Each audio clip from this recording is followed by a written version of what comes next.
What's for dinner?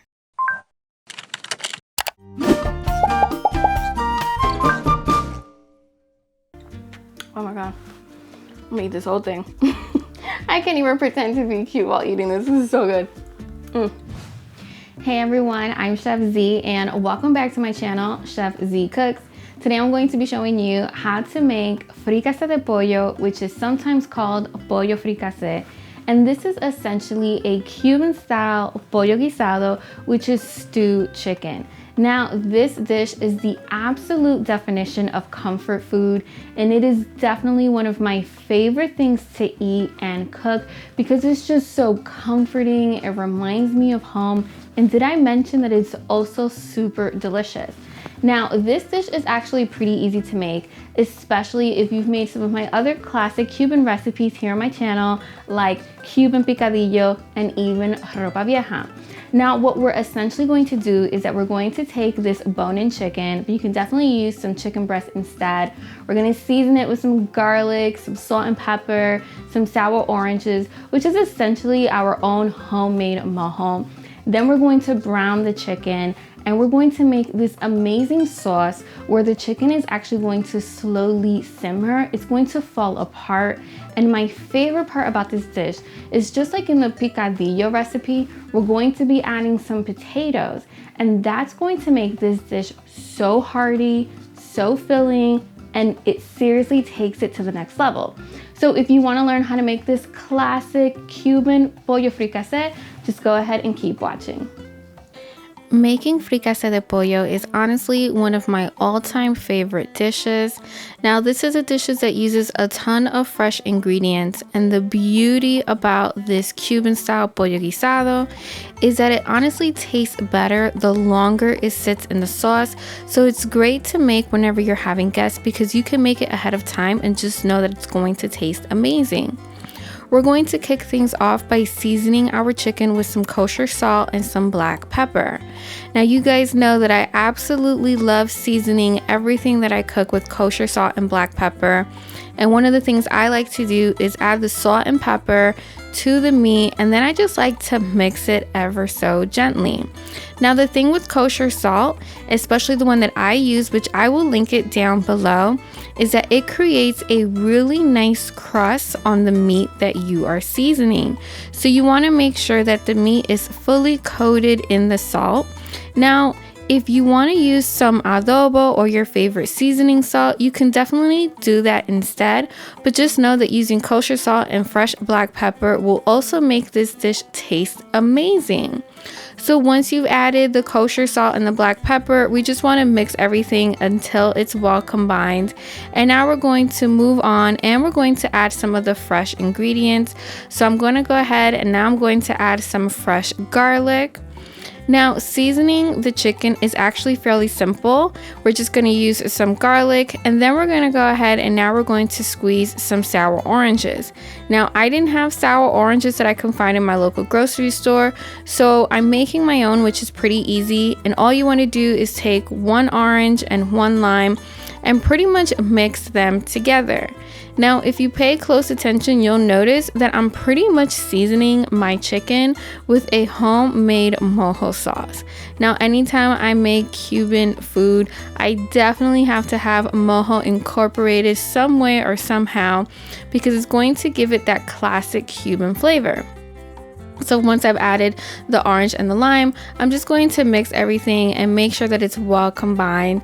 Now, you can marinate this overnight if you want, but I find that letting it marinate for at least 20 to 30 minutes is really all that I need.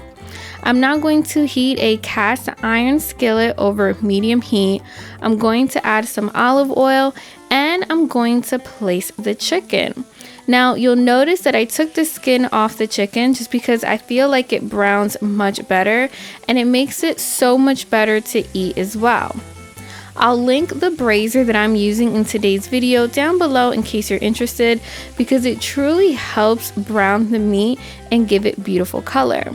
So once the meat has browned, and this takes roughly about 3 to 5 minutes, we just want to go ahead and we now want to flip it.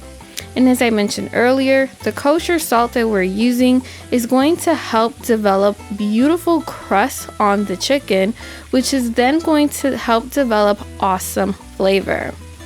And after about another 5 minutes, we're actually going to go in and we're going to remove the chicken.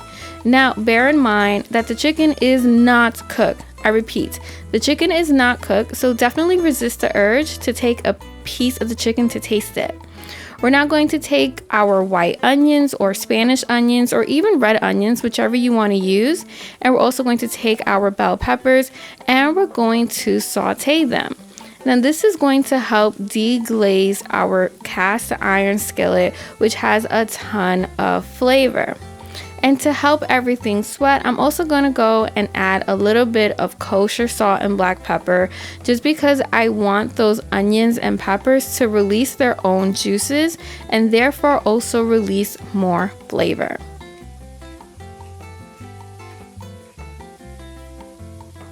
And like always, we're just going to give everything a quick mix. And I should add that you can cut the onions and peppers however you want. So if you don't want to dice them into little cubes like I did here, you can also slice them instead. Next up, we're going to be adding some tomato sauce, and you can also use tomato paste if you want instead, but I find that making this pollo en salsa really comes out great when you use tomato sauce. Now, we don't want that marinade to go anywhere, so any leftover marinade, I'm also going to add it to the onions, peppers, and tomato mixture that you see right here, and this is also going to help deglaze the pot. I'm now going to add some ground annatto, but you can also use some ground paprika, and you just want to mix everything. And once you start cooking this in your house, your whole house is going to smell amazing, so you know that a delicious meal is definitely underway.